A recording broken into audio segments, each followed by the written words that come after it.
What's up, everybody? Back here for episode 73 of the Pitside podcast. Another great episode this week. We've got some guys that have been around the Coast2Coast Racing League for quite some time. We've got Steven Fernburg here with us this week, and we'll follow him up with Jack Hitt. We'll get started here in just a minute. Welcome to the Pitside podcast, where we discuss the latest news and developments in the Coast2Coast Racing League, as well as other racing news inside and out of iRacing. Here's your host, the A-Let Outlaw, Preston Cranmer, and Roger, the Bassman, Craig. 5, 4, 3, 2, 1. Yep, so we're back. It's, we're deep into this season. I was actually just thinking about that. I didn't mention it. I cannot believe we got, a week and a half left, really. Yeah, it's like we're after this, when you see this podcast, it's week 11. Like, holy crap, man. But lots of stuff going on in the background. We'll talk about in a minute. But it's pretty cool. I think we got a great podcast here. We got two great guys that we've been wanting to talk to for a long time. Guys have been almost originals in Fernburg and Jack Hitt. So It's interesting good. dudes. Yeah, it's good to catch up with those guys, and it's funny how you feel like you almost know them. You've been racing with them for so long, and then the camera pops up, and you're like, I had no idea what that guy looked like. Yeah. There was a discussion. Because beforehand, Roger. Well, I won't say beforehand. We'll just say Roger was under the impression that Steven and Jack looked a lot alike, and we'll let you guys decide for yourselves. Yeah. That'll be the question of the week. How much do they look alike? From the perspective of an old guy, okay, just to clarify that. But anyways, two good interviews we'll get to very shortly. I don't want to hold that up, but we got to talk about Monday night. Monday night, if you weren't watching or you weren't part of, like, holy crap.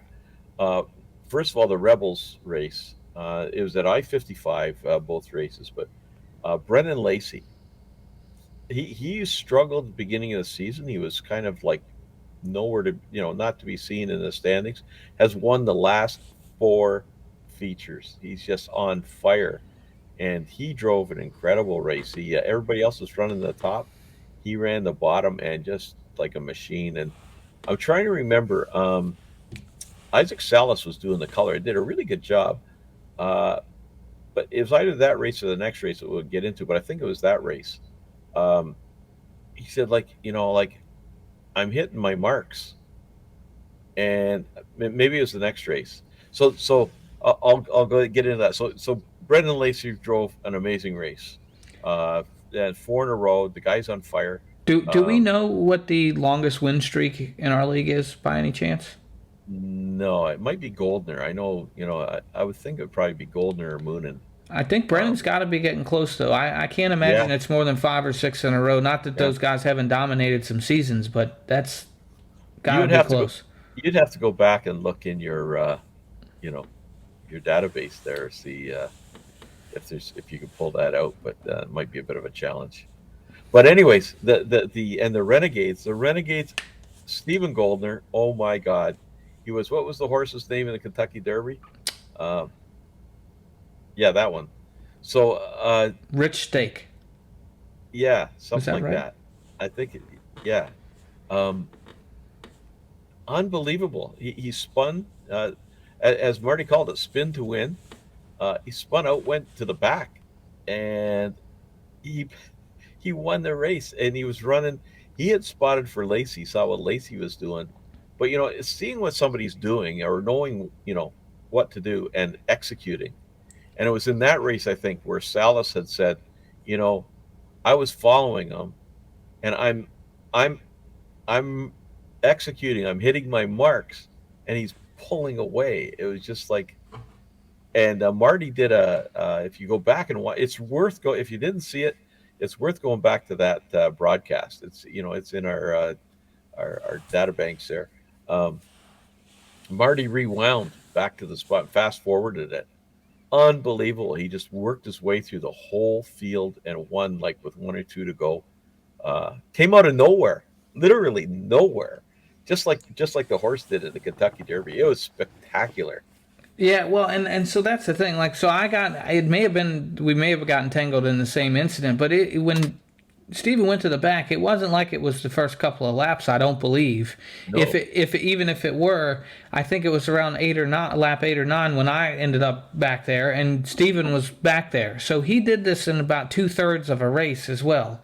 yeah, He it's pretty much at the point where he was passing more than a car a lap. Once he started his charge to the front, it was one of the most dominant performances I've yeah. ever seen.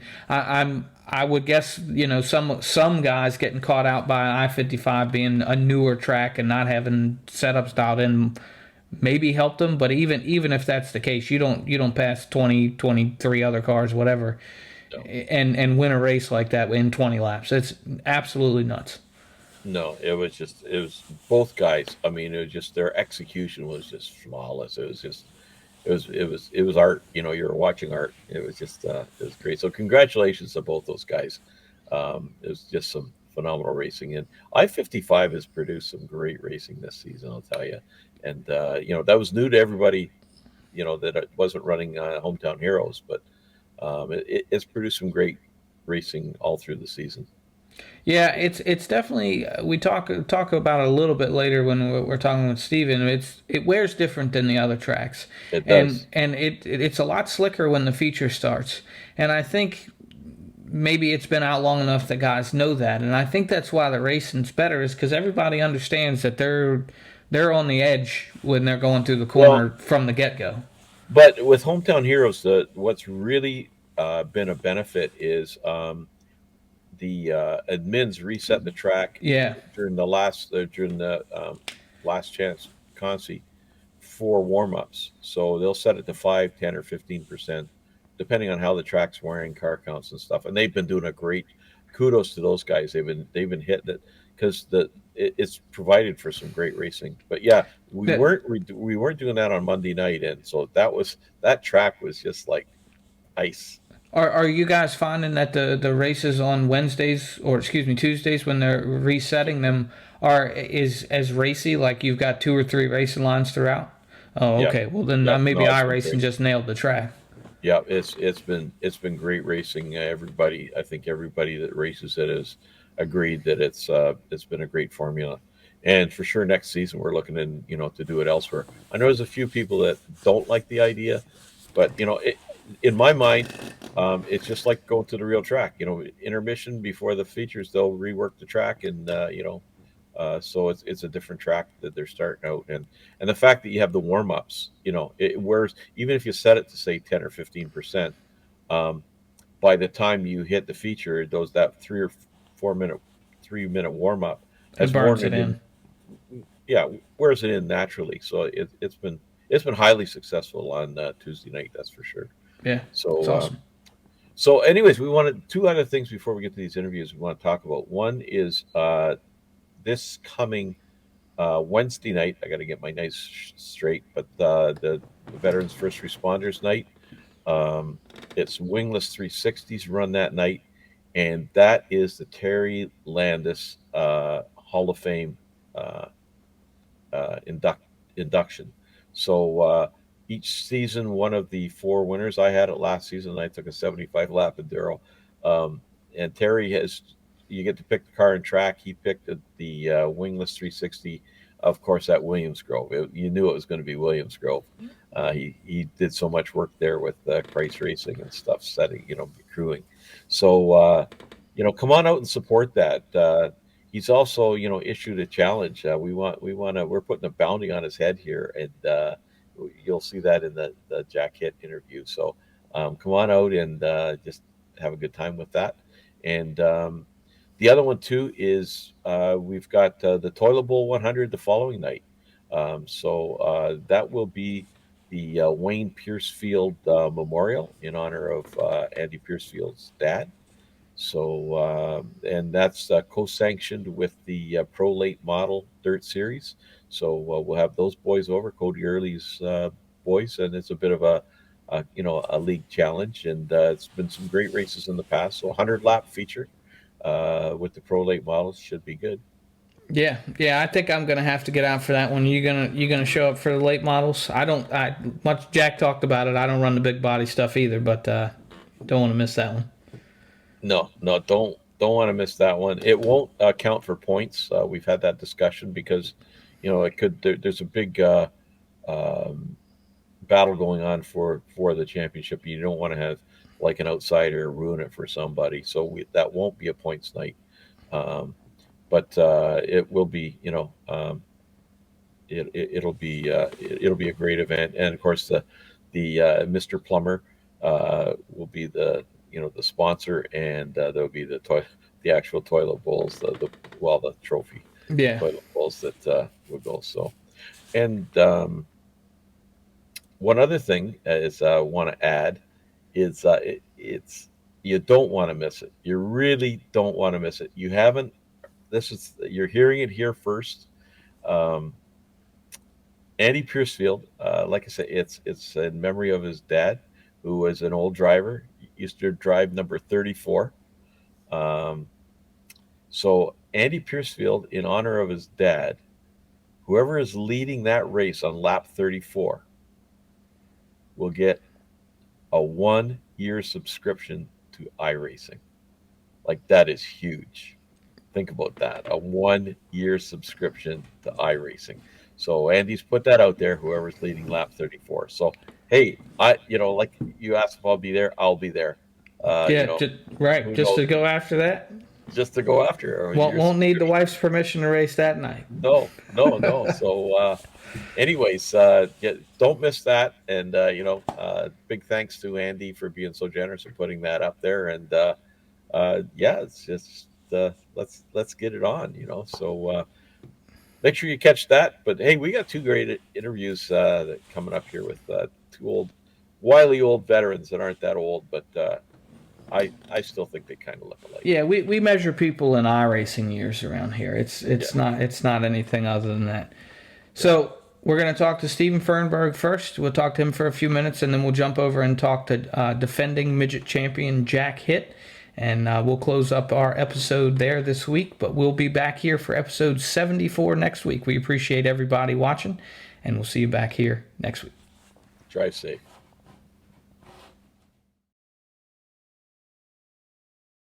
And we're here with a longtime veteran of the league, Steve Fernburg. Steve Fernburg Jr. How you doing, buddy? I'm doing great, guys. How are you? Doing well. Excellent. Were you at the league the first season? Like, you go a long ways back. No, I think I joined like the second or third season in. Okay. Which was, I think we're in our what season are we in now, Preston? 12 or something like that. Something like that. This is our third year, so yeah, it should be somewhere around there. Yeah, so a wily old veteran. So how's it been going? Yeah, I noticed you did really well last year. You've missed a few races this season. You basically just run the Renegades, correct? Yes, sir. I just really do run the Renegades Monday nights. Yeah, and you're a partner of Chad Cote's, aren't you? Yes, sir. Yeah, so where else do you run besides our league? Right now, nowhere. Right now, it's just been so busy working on the race car at home. I've been just trying to focus on that. Okay, and that leads me into the next question. So I've seen some pictures on Facebook. What is that car that you're running? It is a 270 Micro Sprint. And how long you been running that? This is actually my first year.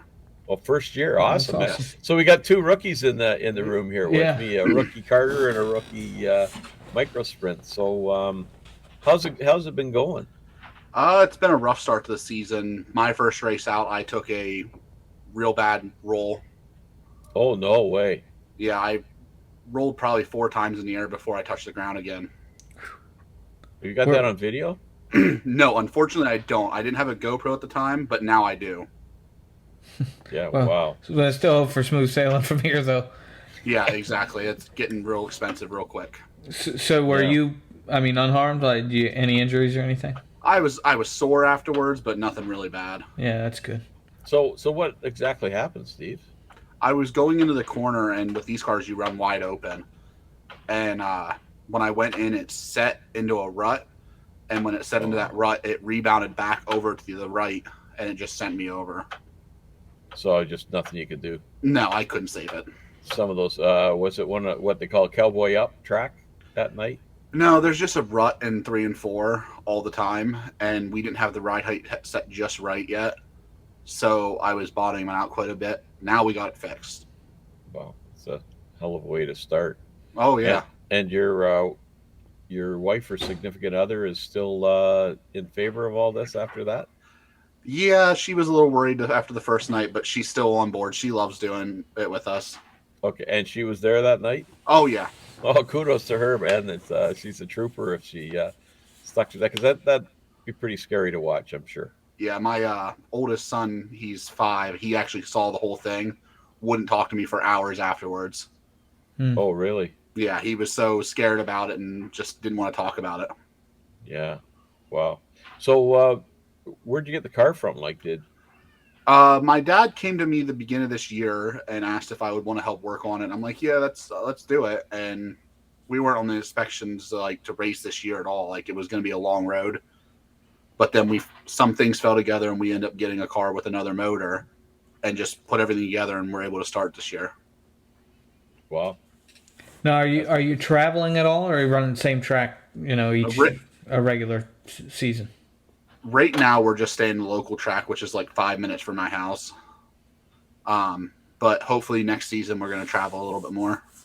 Yeah, that's real similar to where I am. There's a Virginia State series that runs a few different tracks around the state, and I'd planned to hit those, but you get in there and you realize how far underwater you are, and you just want to focus on having time to prep the cart and all that stuff. So sure, it's real similar. This week was the first week that we didn't actually have to go back to the shop and start working on it, like tearing it down completely. This is the first week we've actually had a good race where we finished and didn't tear anything up. Yeah. You put it back on the trailer.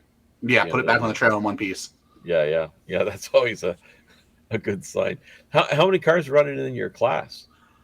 Anywhere from 20 to 30 cars at the track. Wow. That's a good field. Impressive. Yeah, so the 27. Go ahead. You've got a. It's like my feeling when we get that car count over 24. You got to make the feature. It sounds like.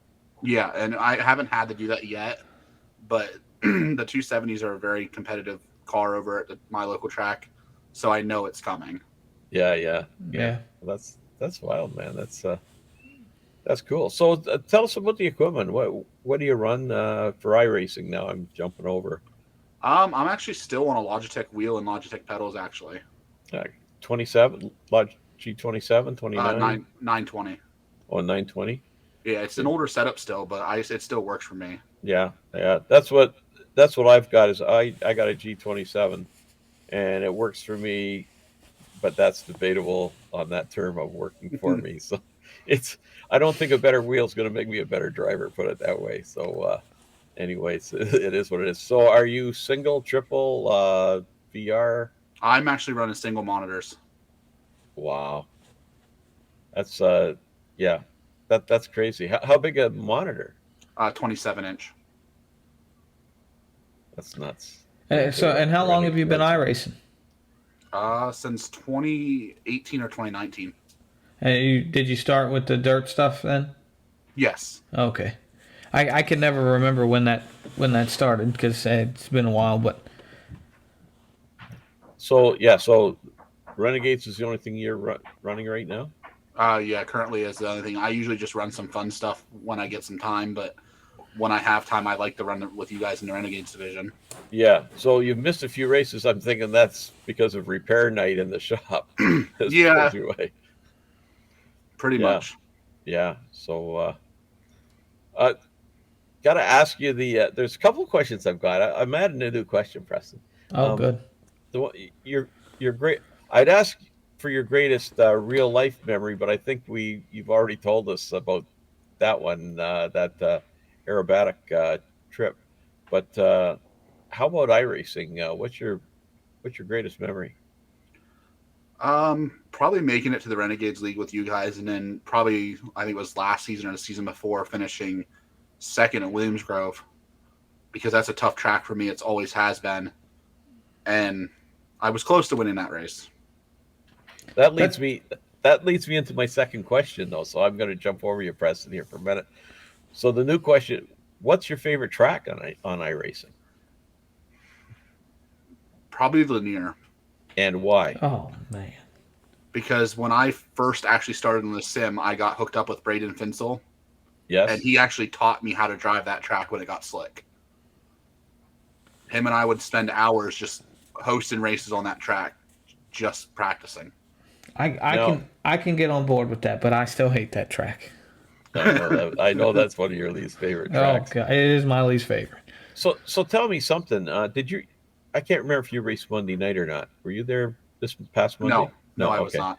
Have you done any racing on I-55? Yes, and that's another track that I like because it's similar to the racing style of linear. That's where I was going with that one. I was wondering if you found them to both be similar. So yeah, that's interesting. Sorry, Preston, I was jumping over you. No, but while we're on the subject, have y'all noticed or do y'all think that I-55 seems to wear faster than all of the other tracks? Yep. Yes. Yeah, I felt like people would probably discuss it, but I didn't notice it until last night, really. I was watching Rebels, and they were starting the feature on a black track. Yeah, I've noticed that too. Yep. All right, so my question, if you've watched the podcast, you may have prepared for this, but I always ask, who's your biggest rival in our league? And it doesn't have to be somebody you don't get along with. It might be somebody you just race around all the time. It's you can define it. I'm going to have to say it's my own teammate, Chad Cote. Y'all do seem to be around each other. A lot, yes. Well, and I think there's natural rivalries between your teammates anyway. It's not as cutthroat, but it's your gauge of how you ran because you're probably running real similar setups and everything. So yeah. I think that's a good answer. Yeah. So you got a few little ones, don't you? I have my 5-year-old son and I have twin 3-year-olds. Oh, that keeps you busy. I'm sure. Oh yeah. Yep. That's wild, man. And where are you located? In Pennsylvania, actually. Okay, so do Kind you of get central. Do you get any of those local tracks? Yeah, I go to Clinton County as my local track, but I usually go to Port Royal Speedway. I've been to Williams Grove for the Outlaws quite a bit. One track that I really want to go to is Lernerville, and they run micros, so we might end up out there one time racing. Oh, that'd be awesome. You'll have to post some video of that. You'll have to post. It's something I want to start doing a little more of. Is all our real world drivers posting on the lounge, their results, because there's a lot of interest. I know personally, I like to see how guys are doing. Like when I saw that you had that micro sprint. Okay, this is cool. I didn't know you were doing that. Well, I guess I didn't know because you weren't doing it before. But make sure Fernburg Racing shares that to the lounge. Okay, yeah, I will. Good, better, and different. It'll probably make Preston feel better too because he's going through the same pains you are. So, it takes a while, to learn all the tricks and to get up to speed with everything. So it's always cool to follow, the path of a few guys here. So. Now, do you have connections like at the track and that kind of thing, or are you coming in like just blind and doing your own thing? No, we have I know a lot of people that race. Like I've been around racing since I was probably like 9 or 10 years old, working on full-size sprint cars between them and micros.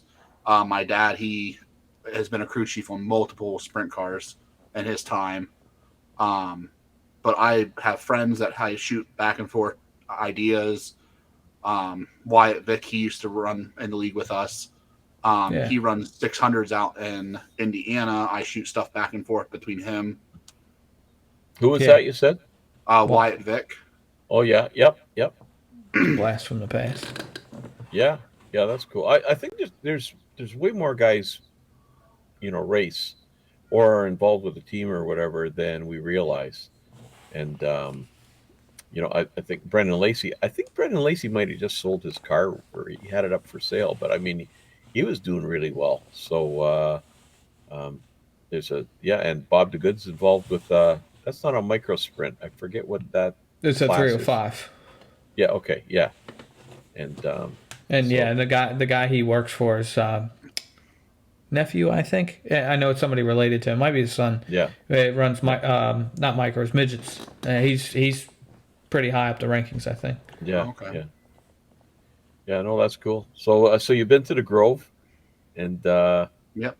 didn't get there. You didn't get there. Well, you're too busy with that car and those kids to get to the Grove Yeah. for the Outlaws last week. But it was a pretty good run there. Anyways, Steve, it's been great. It's great finally talking to you. You've been in the league for since almost the beginning. One of the regulars out there, always show well, always a front runner, and hopefully you won't miss too many more nights that you can keep that other car on the trailer at the end of every night and be making all the Renegades races. So just want to wish you good luck in that racing career, and like I say, keep us posted, and appreciate you coming on, man. Yeah, thank you. I'm hoping to make another get back into it. I really missed racing with you guys. I love the league. I always have. Well, especially the Renegades. It's incredible to watch every week. Just even to watch, not be part of, but the racing and the skill sets are just absolutely incredible. So, it's kudos to you, and look forward to see you back out on the track, both tracks, real and virtual. So we'll take a special watch when you're at Lanier. Yeah, I'm excited for that race. I'm hopefully that we can get out there, but with everything going on with gas and everything, it's gonna be hard. Yeah, no doubt. Yeah. Okay, man. Take care, and thanks for coming on. Yeah, thank you. Good having you, Steve. Thank you. And here's another guest that we've been waiting to get on for a while. Another oldie but goldie, not so much in age, but in as veteran of the league. Jack Hitt, how you doing, Jack? Good, man. Glad to be here. Yeah, sometimes I do feel like I'm getting up there in age, but I guess, in comparison, I'm kind of one of the younger guys. Yeah. I'll make a lot of guys feel young. This is going to be a great interview. Yeah, sorry. I don't quite qualify for the retread yet, but we'll get there. You look like you're more than a few years away. So yeah, got a little bit to go. So going back, and I didn't do the all the math and check it out, but it seems to me you've been around since, if not the first season, maybe second, third season, somewhere in there as well. Yeah, I'm not sure. It was February 2020, so I'm not sure what season it was. I was just thinking about that earlier today. I don't remember if there was even multiple divisions at that time, maybe, but. Here's a question for you then. Was it Ohsweken Outlaws or was it G-Force? Yeah, it was still Ohsweken. Oh, okay. So that would be maybe the second season, I'd say, Preston? Yeah, I think it was second or either maybe just barely at the start of the third. Yeah, maybe the third as well. Yeah, so I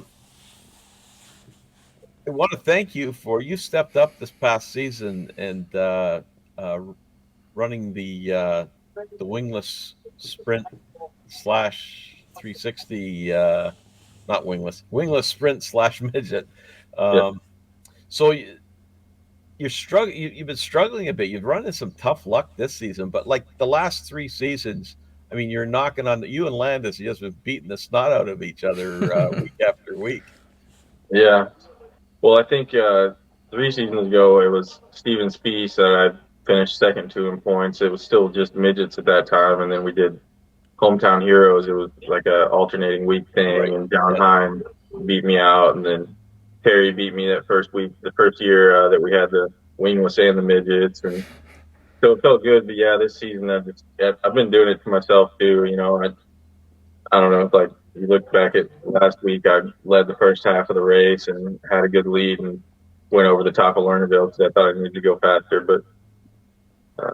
Yeah, still been a lot of fun. Adminning is another challenge thrown in there, but yeah.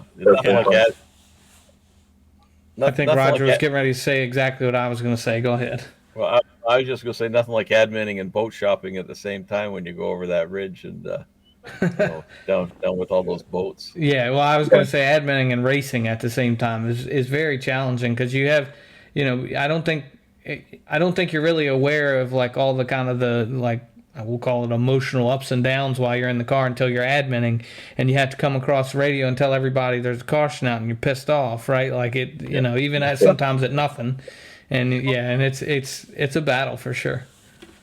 Yeah, I think I actually missed calling out a caution a few weeks ago because it was the same deal. I think I was running second behind Stephen Goldner at Eldor or something, and I should have just taken second place, but kept pushing and hit the wall, and maybe wasn't paying attention to telling people, to line up exactly when I should have. But, it's easy to do. Probably better off that I wasn't on the mic at that time. Yeah. I find the part I find frustrating sometimes, especially on like Rebels Night, is trying to make sure if there's a problem with the broadcast or something, I'm focused on all that, and the next thing you know, I haven't turned a practice lap. And now that gets a little bit frustrating. That you take pardon the pun, but you take a hit on something like that. So that's fair. Bad. Yeah, for sure. I've had that too, though. It's you jump in, I feel like it's qualifying time by the time I'm ready to start practicing. But glad to help out still, though. Either way, still the most fun I've had on iRacing. So, well, that's cool. That's cool. And we already gave them crap if anybody's wondering for having basketball on when there's actually a flow race with Dylan Westbrook in it. But we'll let them off on that one. This time. Well, the I finals forgot my have started. password. What's that? I was just joking. Said I forgot my flow password. Yeah, that's bad. Or that, or somebody you shared it with changed it on you. I've had that happen before. Yeah. I would never do anything like that.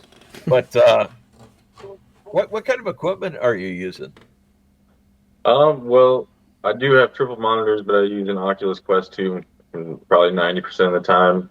I have a Fanatec CSL Elite wheel and pedals with the load cell kit. Are they the ones? Do they have the feedback in the pedals? No. Oh, okay. It's just the load cell gives like the brake pedal a little more pressure, I think, and it comes with the clutch, but not much use for that. Yeah, that's the main difference between the V3s and the Elites is the V3s have the vibration module in them. I think maybe there's a set of Elites with a clutch and one without, but they're basically the same thing other than that.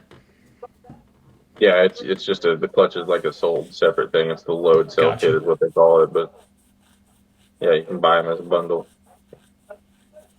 So do you have any connection to racing around you? Well, personally not in a long time. My grandpa, though, was a big, I guess you'd say, supporter of races and owner of cars and stuff. He actually helped get the Chili Bowl going. Oh, really? That's cool. Yeah, he and Han, I guess, is kind of the main guy there now, but my grandpa was kind of a race promoter at the time, so it was kind of like, hey, I'll get some cars to show. I think they only had 27 cars the first year, but Danny Craig Jr. finished second for him, and I think it was 87, and that's the closest he got to winning one. But so kind of that's pretty much my background growing up, following my grandpa around at tracks with midgets most of the time. Yeah. I think you're. I mean, you have a little bit of a connection. I always kind of felt the same way. We get everybody that comes on here, and it feels like, they've got some job at the track, and you never know it either, which is always funny because we hear all these things. But I think I'm more of just a diehard race fan than anything. Yeah, but your dad drove the Wrecker or whatever. Well, and that's the thing. I consider that a connection to some extent, but it's through my dad. I did go a few times, but not more than that. So.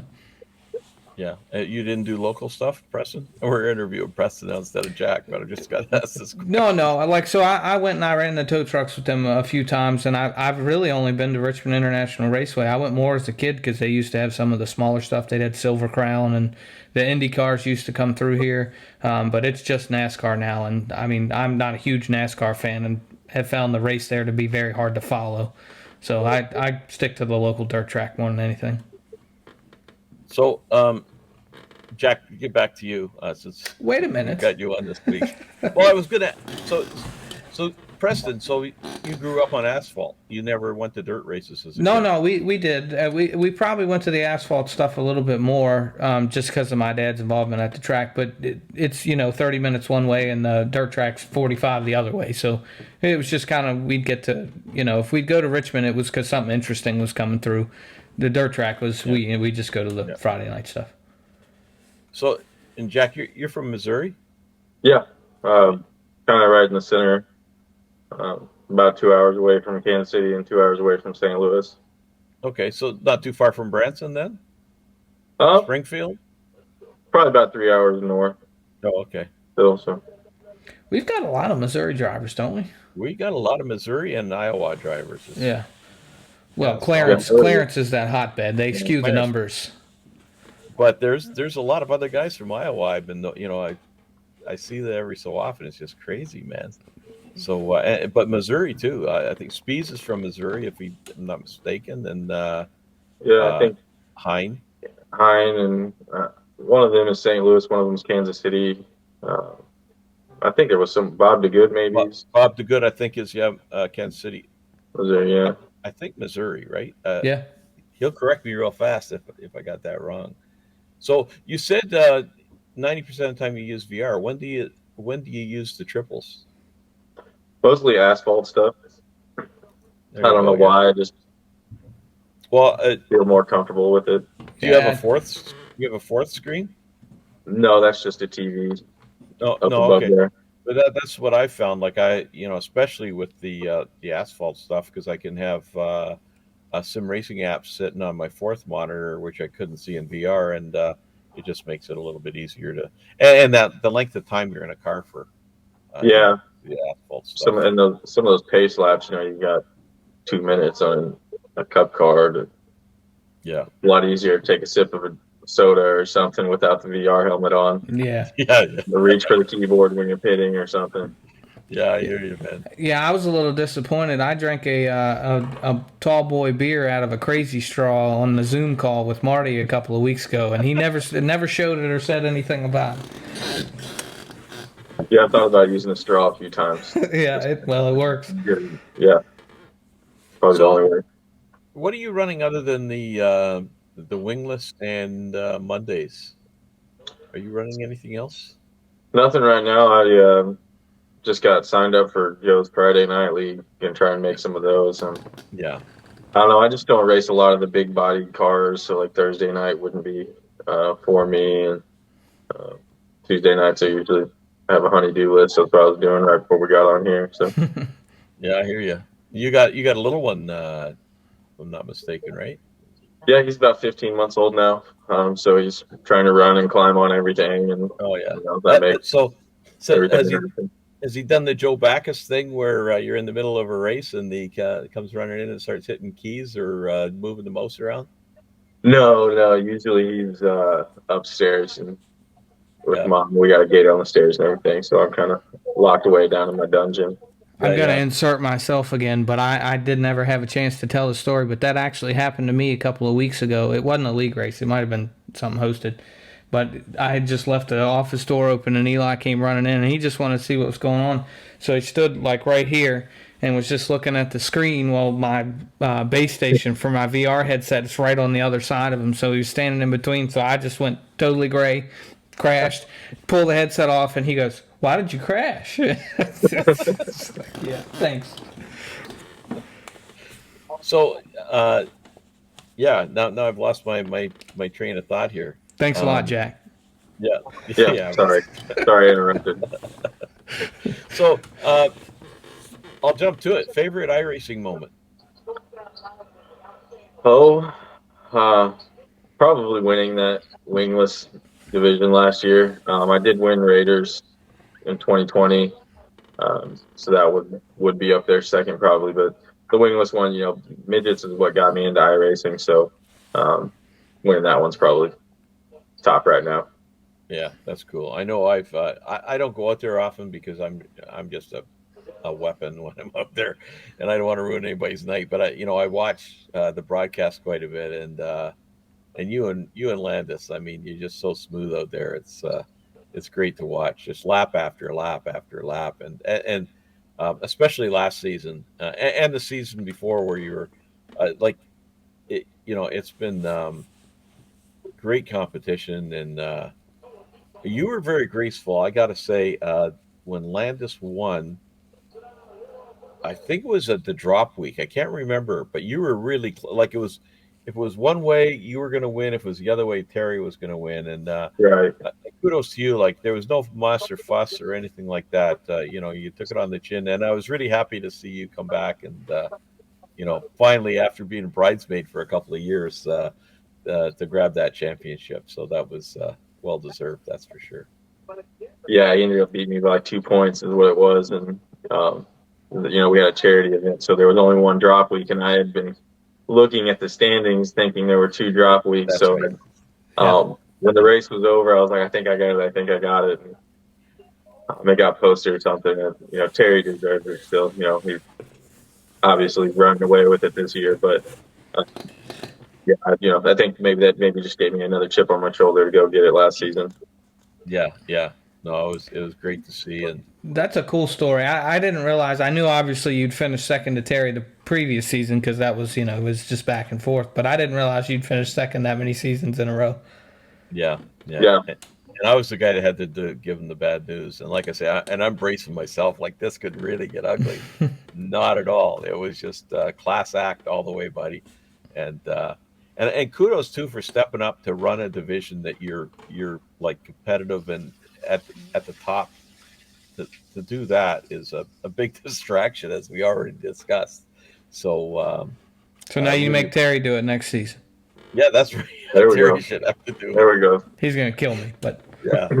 I'll second that though. I think that's a great idea. What do you think, Jack? Yeah, I'm all for it. I actually volunteered Terry into a challenge last week. I don't know if you guys saw the broadcast. I said something about Terry was just saying he'd smoke everybody, but that truth sounds be like told, Terry. he didn't say that, but he was good about it at the end, and he still challenged everyone. So speaking of it, admitting that, I'm trying to get more guys out. So if anyone's watching this, go up and see what you got for Terry, because they're a lot of fun. It's obviously we're competitive, but it's not quite as serious as like your Monday night and your hometown hero. So we, it's a lot of guys just trying to have a good time. So try and get some guys out there. And let me jump in on this too, because this is released on Sunday. So this coming week, this coming Wednesday night, is Terry Landis Hall of Fame induction night. And, oh, really? So that's where he had a choice. I said to him beginning of season, you pick a car, you pick a track, right? And then we do it. And it's wingless 360s. Guess where?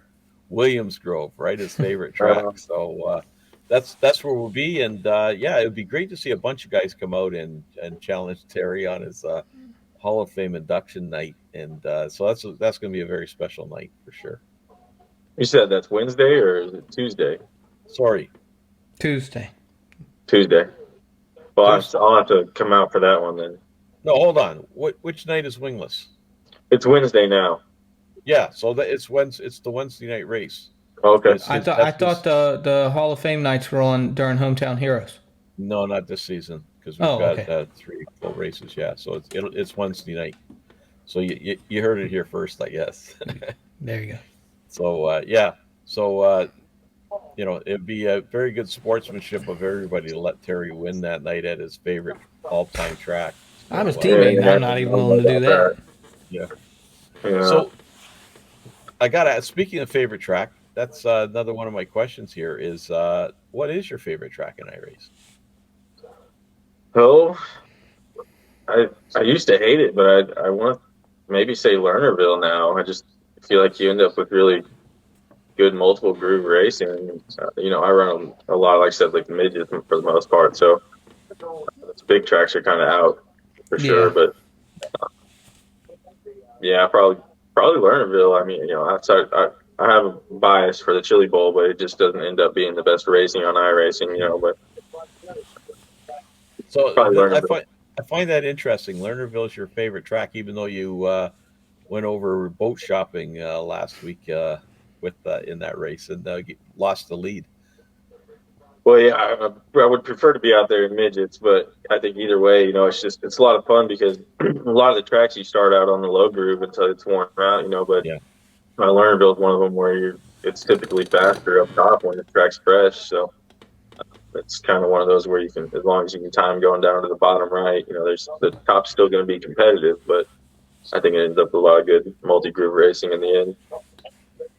Well, from a midget perspective, or even the wingless 360s, Lernerville would scare the bejesus out of me because you guys, the way you slide into the corners and that, it's so easy to go over the top. It's real easy to not be able to see the edge. That's Yeah, the thing. yeah. You get that sideways, you can drop a wheel and not even realize how close you are. I would say Yeah. VR has made a big difference, at least for me, in things like that, being able to see the depth of everything. So I get better resolution on my computer monitors. Things look a little prettier, but the actual 3D and the depth, everything, seeing that or seeing the berm on the inside, Yeah, kind of helps a little bit. For sure. Yeah, I know. I've missed that part by not having mine. What kind of what VR do you have? Oculus Quest 2. It's just That's one of the wireless ones, right? Well, it can be, but I have a cable that runs from my Gotcha. PC to it. I just feel like it's more stable that way. Yeah, I have heard that too. I know. I think it was when they had first come out or real close to then. People were having problems with them dropping connection in the middle of races and stuff like that. I think you could ask Andy Patton about that. I think that may be that's who I'm thinking of. Yeah, for sure. So my question, and maybe there's an obvious answer here, I don't know, but who would you say is your biggest rival in the Coast to Coast Racing League? Well, there's a pretty obvious answer now, I feel like. But it's also changed. Like I said, it's been over 2 years since I've been in the league. So I would say before Terry, Steven Spiess was out there, and the midgets always, I can still see the back of his car right now. I don't know how many laps I've done right behind him, but at some point when I won that Raiders, Kyle Parker and Nick Vickery were still in Raiders at that point. So I remember having a lot of close races with them. So man, that was stacked for Raiders. Yeah, I think they were new to the league still, and so they were just kind of moving up. But yeah, it was. I feel like it's still kind of stacked. You guys throwing Isaac Salas in there with me? What's going on here, man? That's a good point. Yeah. No, there's some good guys in Raiders for sure. And be a lot of movement at the end of the season for sure. I think anyone that's in the top 5 right now, outside of me, probably needs to be promoted and not able to finish the season. Bruce Hilton probably should be promoted right now, effectively. You want him out of there. Yeah, anyone faster than me, got to go. Yeah. Bruce has had a great season. Yeah, he has. I was looking at the standings, and like I said, I checked for the drop weeks and everything, and I'm going to gain points on him in the drop weeks simply because he just doesn't have a bad week. I think his lowest scores in the upper 60s still for 1 week. So, yeah, he led most of this last night's race.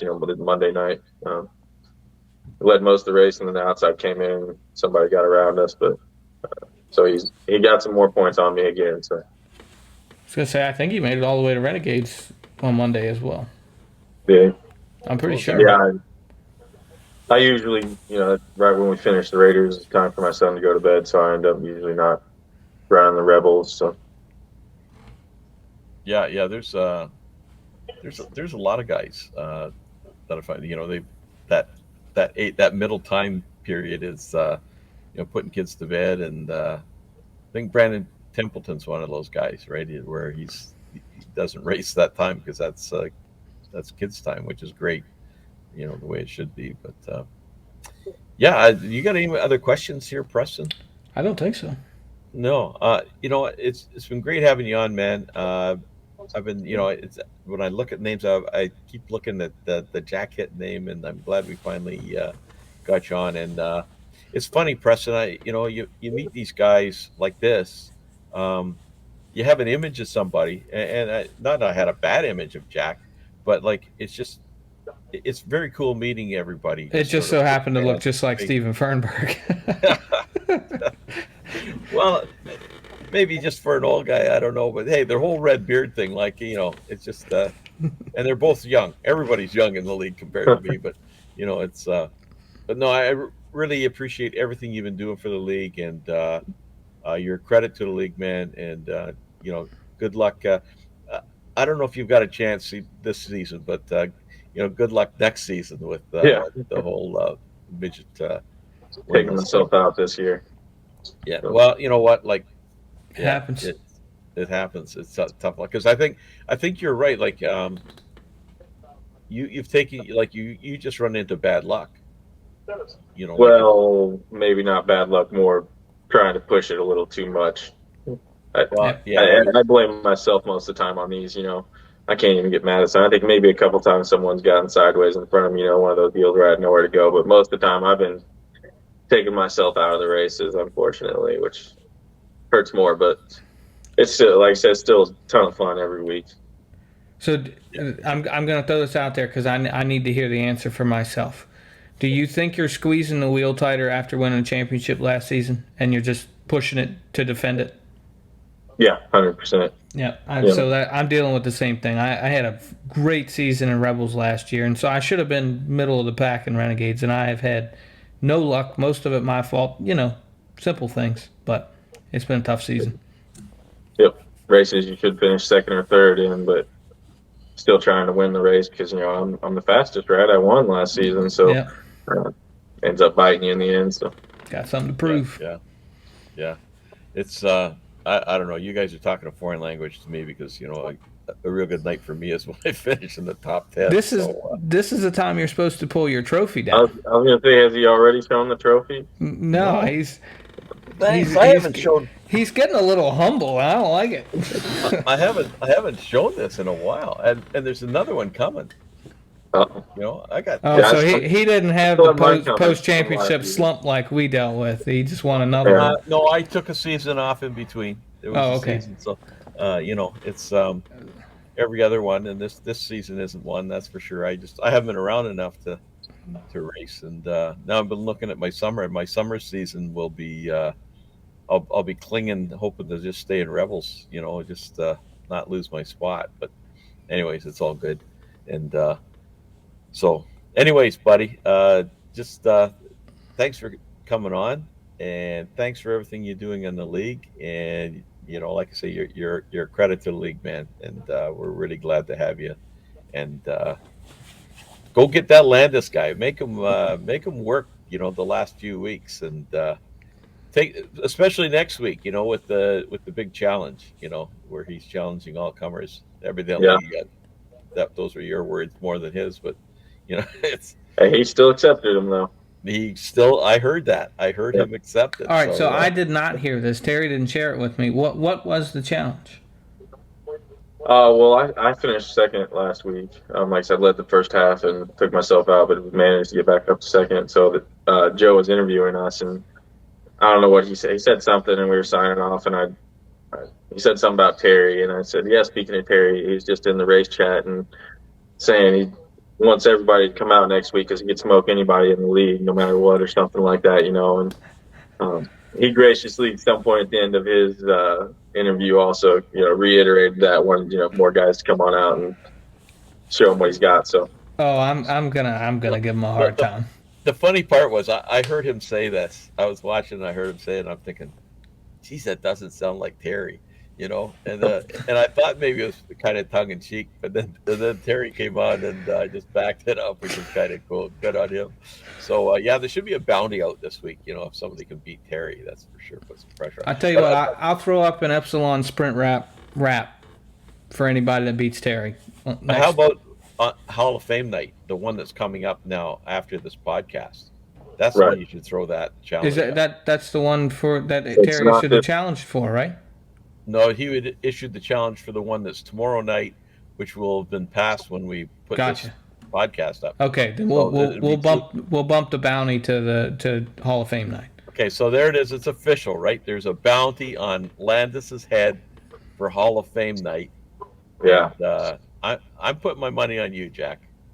Well, Go get him. if it's the wingless, we'll just see what I've got. But I'll get to the back of him and maybe see if he misses. If Jack was working on not pushing too hard, I might have just messed it up. Yeah. I might just be pushing a little more that night. I'm out for the points right now, so it's all about wins at this point. So. Yeah, poke the bear a little bit when you're behind him, and I'm pulling for you to ruin his night on Hall of Fame induction night. If I get behind him, I might just let him know I'm there. I'm not going to ruin his night, but I'm going to let him know I'm there. Absolutely, man. So we'll everybody tune in for that one because it's going to be a good one, and it's great to honor Terry. Terry's been just such a great guy in this league. So everybody make sure you show up for that one. Everybody come on out for that one. Let's get like 30, 40, wingless 360 cars at Williams Grove. Yeah, put Terry in the middle of the pack. Yep. There we go. Okay, man. Thanks for coming on, and it's been great talking to you. We'll have to do this again sometime. Yeah, thanks, guys. Thanks, Jack. Take care.